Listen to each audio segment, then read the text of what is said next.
আসসালামু আলাইকুম। জানিয়ে দেব এই মুহূর্তে হাতে পাওয়া সর্বশেষ ভয়ঙ্কর কিছু আন্তর্জাতিক আপডেট বাংলা সংবাদ। শুরুতেই থাকছে সংবাদ শিরোনাম। শুরুতেই জানিয়ে দেব গাজায় ত্রাণ না ঢুকলে 48 ঘন্টায় মরতে পারে 14,000 শিশু, জানিয়েছে জাতিসংঘ। জানিয়ে দেব ইসরায়েলের উপর নিষেধাজ্ঞার হুমকি ব্রিটেন, ফ্রান্স, কানাডার। এরপর রয়েছে অবিলম্বে যুদ্ধবিরতি আলোচনা শুরু করবে রাশিয়া ইউক্রেন, বলেছেন ট্রাম্প। সর্বশেষ থাকছে 3 মাস পর গাজায় প্রবেশ করল ত্রাণবাহী ট্রাক। এতক্ষণ শুনছিলেন সংবাদ শিরোনাম, এবার বিস্তারিত। প্রিয় দর্শক, আপনি যদি এই চ্যানেলে নতুন হয়ে থাকেন, ভিডিওটি দেখতে দেখতে চ্যানেলটি সাবস্ক্রাইব করে আমাদের সাথেই থাকুন। গাজায় ত্রাণ না ঢুকলে 48 ঘন্টায় মরতে পারে 14,000 শিশু, জানিয়েছে জাতিসংঘ। ইসরায়েলি আগ্রাসনে পুরোপুরি বিধ্বস্ত হয়ে আছে ফিলিস্তিনি ভূখণ্ড গাজা। এর মধ্যে অঞ্চলটিতে গত প্রায় 1.5 মাস ধরে কোনো ত্রাণ সহায়তা প্রবেশ করতে দেয়নি ইসরায়েল। ফলে অঞ্চলটিতে দুর্ভিক্ষ, অনাহারের মতো পরিস্থিতি তৈরি হয়েছে। এ অবস্থায় জাতিসংঘ সতর্ক করে বলেছে, গাজায় পর্যাপ্ত ত্রাণ না প্রবেশ করলে 14,000 শিশু মারা যেতে পারে। ব্রিটিশ সংবাদ মাধ্যম বিবিসিকে জাতিসংঘের মানবাধিকার বিষয়ক under secretary general Tom Fletcher জানিয়েছে, সোমবার গাজায় 5টি ত্রাণবাহী ট্রাক প্রবেশ করেছে। তবে তিনি বলেছেন, এটি সমুদ্রের এক ফোঁটা পানির মতো। তিনি বলেন, ত্রাণবাহী লরিগুলো গাজায় ঢুকলেও সেগুলো সীমান্তের উপরেই আছে, এখনও ক্ষতিগ্রস্ত সম্প্রদায়ের কাছে পৌঁছায়নি। ব্রিটিশ সংবাদ মাধ্যম বিবিসিকে জাতিসংঘের মানবাধিকার বিষয়ক under secretary general Tom Fletcher জানিয়েছে, সোমবার গাজায় 5টি ত্রাণবাহী ট্রাক প্রবেশ করেছে। তবে তিনি বলেছেন, এটি সমুদ্রের এক ফোঁটা পানির মতো। তিনি বলেন, ত্রাণবাহী লরিগুলো গাজায় ঢুকলেও সেগুলো সীমান্তের ওপারেই আছে, এখনও ক্ষতিগ্রস্ত সম্প্রদায়ের কাছে পৌঁছায়নি।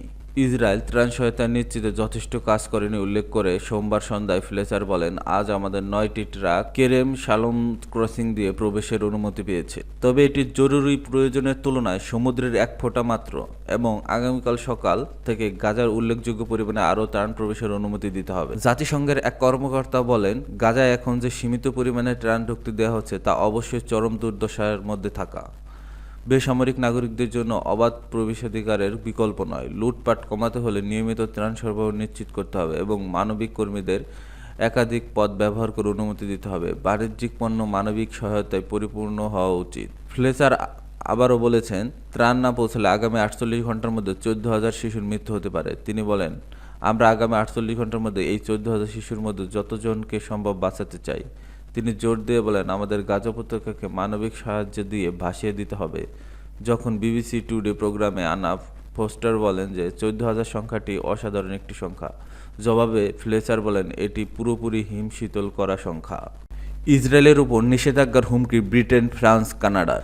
গাজায় নতুন করে শুরু করা সামরিক অভিযান বন্ধ না করলে এবং মানবিক সাহায্য পাঠানোর উপর থেকে নিষেধাজ্ঞা তুলে না নিলে ইসরায়েলের বিরুদ্ধে নিষেধাজ্ঞা আরোপের হুমকি দিয়েছে ব্রিটেন, কানাডা ও ফ্রান্স।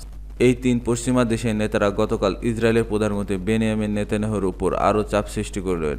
বার্তা সংস্থা রয়টার্সের প্রতিবেদন থেকে তথ্য জানা গেছে। ইসরায়েলের সামরিক বাহিনী গত শুক্রবার নতুন করে অভিযান শুরু করে ঘোষণা দেয়। এরপর গতকাল সোমবার নেতানিয়াহু বলেন, ইসরায়েলের গাজার সম্পূর্ণ নিয়ন্ত্রণ নেবে। আন্তর্জাতিক বিশেষজ্ঞরা এরই মধ্যে অঞ্চলটিতে দুর্ভিক্ষের আশঙ্কা নিয়ে সতর্ক করছেন। লাখ লাখ মানুষ খাবারের অভাবে অনাহারে দিন যাপন করছে। অবশ্যই ইসরায়েলে গতকাল সামান্য পরিমাণে কিছু ত্রাণ সহায়তা গাজায় ঢোকার অনুমতি দিয়েছে, যা যথেষ্ট নয়। ব্রিটিশ সরকার এক যৌথ বিবৃতিতে বলেছে, ইসরায়েল সরকারের তরফ থেকে বেসামরিক জনগণের প্রয়োজনীয় মানবিক সহায়তা অস্বীকার করে অগ্রহণযোগ্য এবং এটি আন্তর্জাতিক মানবাধিকার আইনের লঙ্ঘন। আমরা পশ্চিম তীরে বসতি সম্প্রসারণের যে কোনো প্রচেষ্টার বিরোধিতা করি। প্রয়োজনে আমরা সুনির্দিষ্ট নিষেধাজ্ঞা আরোপ সহ আরও পদক্ষেপ নিতে দ্বিধা করব না। 3 দেশের এই বিবৃতিতে জবাবে নেতানিয়াহু বলেছেন, লন্ডন, অটো ও প্যারিসের নেতারা গত 7 অক্টোবর গণহত্যার একটি বিশাল পুরস্কার দিয়েছেন, যা আরও নৃশংসতাকে উস্কে দিচ্ছে। ইসরায়েলি প্রধানমন্ত্রী আরও বলেন, ইসরায়েল ন্যায়সঙ্গত উপায়ে নিজেকে রক্ষা করবে যতক্ষণ না চূড়ান্ত বিজয় অর্জিত হয়। গত 7 অক্টোবর হামাস ইসরায়েলি জনপদে হামলা চালানোর পর থেকে ইসরায়েল গাজায় চিকিৎসা, খাদ্য, জ্বালানি সরবরাহ বন্ধ করে দিয়েছে, যাতে ফিলিস্তিনি জঙ্গি গোষ্ঠী জিম্মিদের মুক্তি দিতে বাধ্য। এ বিষয়ে ব্রিটেন, কানাডা ও ফ্রান্সের নেতারা বলেছেন, আমরা সবসময় ইসরায়েলের সন্ত্রাসবাদের বিরুদ্ধে ইসরায়েলিদের রক্ষা করতে অধিকারকে সমর্থন করছি, কিন্তু এই সংকট সম্পূর্ণ অসামঞ্জস্যপূর্ণ। তারা বলে, নেতানিয়াহু সরকার এই জঘন্য কর্মকাণ্ড চালিয়ে গেলে তারা হাত গুটিয়ে বসে থাকবে না। অবিলম্বে যুদ্ধবিরতি আলোচনা শুরু করবে রাশিয়া ইউক্রেন, বলেছেন ট্রাম্প।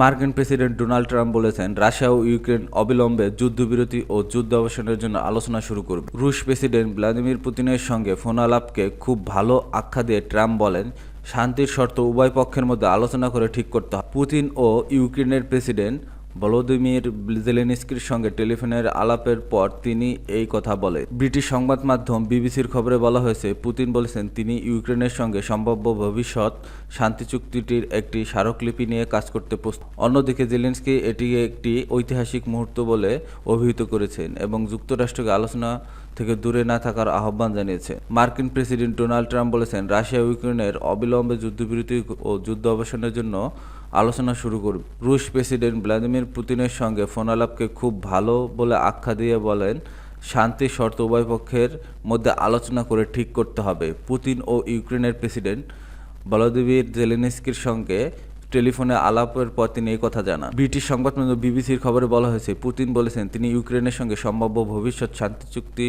সংক্রান্ত একটি স্মারকলিপি নিয়ে কাজ করতে প্রস্তুত। অন্যদিকে জেলেনস্কি এটিকে একটি ঐতিহাসিক মুহূর্ত বলে অভিহিত করেছে এবং যুক্তরাষ্ট্রকে আলোচনা থেকে দূরে না থাকার আহ্বান জানিয়েছে। ট্রাম্প নিজ মালিকানাধীন ট্রুথ সোশ্যালে শেয়ার করে এক পোস্টে ফোনালাপের পর লিখছেন, রাশিয়া ও ইউক্রেন অবিলম্বে যুদ্ধবিরতি এবং আরও গুরুত্বপূর্ণভাবে যুদ্ধের অবসানের জন্য আলোচনা শুরু করবে।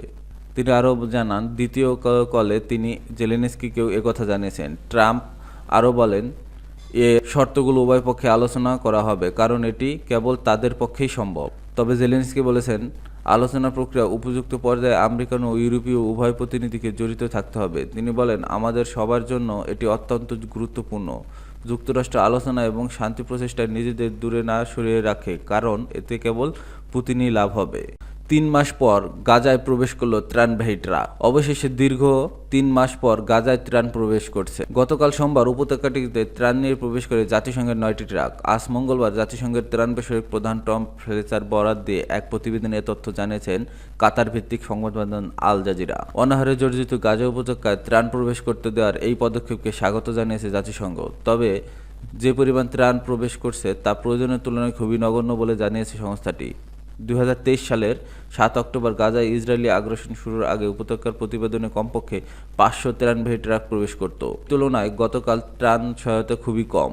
বিশেষজ্ঞরা গত সপ্তাহে সতর্ক করেছিলেন, শীঘ্রই ত্রাণ সহায়তা নিশ্চিত না করা গেলে উপত্যকা অনাহারে ভয়াবহ আকার ধারণ করবে। অবশেষে দীর্ঘ 3 মাস পর গাজায় ত্রাণ প্রবেশ করছে। গতকাল সোমবার উপত্যকাটিতে ত্রাণ নিয়ে প্রবেশ করায় জাতিসংঘের 9টি ট্রাক। আজ মঙ্গলবার জাতিসংঘের ত্রাণ বিষয়ক প্রধান টম ফ্লেচার বরাত দিয়ে এক প্রতিবেদনে এ তথ্য জানিয়েছে কাতার ভিত্তিক সংবাদ মাধ্যম আল জাজিরা। অনাহারে জর্জরিত গাজা উপত্যকায় ত্রাণ প্রবেশ করতে দেওয়ার এই পদক্ষেপে স্বাগত জানিয়েছে জাতিসংঘ। তবে যে পরিমাণ ত্রাণ প্রবেশ করছে তা প্রয়োজনের তুলনায় খুবই নগণ্য বলে জানিয়েছে সংস্থাটি। 2023 সালে 7 অক্টোবর গাজায় ইসরায়েলি আগ্রাসন শুরুর আগে উপত্যকায় প্রতিদিন কমপক্ষে 500 ত্রাণবাহী ট্রাক প্রবেশ করত। সেই তুলনায় গতকাল ত্রাণের সহায়তা খুবই কম। বিশেষজ্ঞরা গত সপ্তাহে সতর্ক করেছিলেন, শীঘ্রই ত্রাণ সহায়তা নিশ্চিত না করা গেলে উপত্যকার অনাহারে ভয়াবহ আকার ধারণ করবে। জাতিসংঘের মহাসচিব মুখপাত্র স্টেফান ডুজারিকিও বলেছেন, গাজায় যে পরিমাণ ত্রাণ প্রবেশ করছে তা যথেষ্ট নয়। আল জাজিরাকে তিনি বলেন, এই ত্রাণ আমাদের নিজস্ব ব্যবস্থাপনার মাধ্যমে আমাদের নিজস্ব নেটওয়ার্ক দিয়ে বিতরণ করা হবে, যা আমাদের কাছে গ্রহণযোগ্য। আমাদের কাছে এই বিলাসিতা নেই যে আমরা বলবো যদি মাত্র 9টি ট্রাক আসে তাহলে আমরা তা নেব না। তবে এই পরিমাণ ট্রাক যে গাজার মানুষের জন্য যথেষ্ট নয় তা স্পষ্ট এবং এটি আমাদের ইসরায়েলি কর্তৃপক্ষকে স্পষ্ট করে জানিয়েছে এবং আরও বেশি ত্রাণ ঢুকতে দেওয়ার ব্যাপক তাদের সঙ্গে নিয়মিত যোগাযোগ করে যাচ্ছি।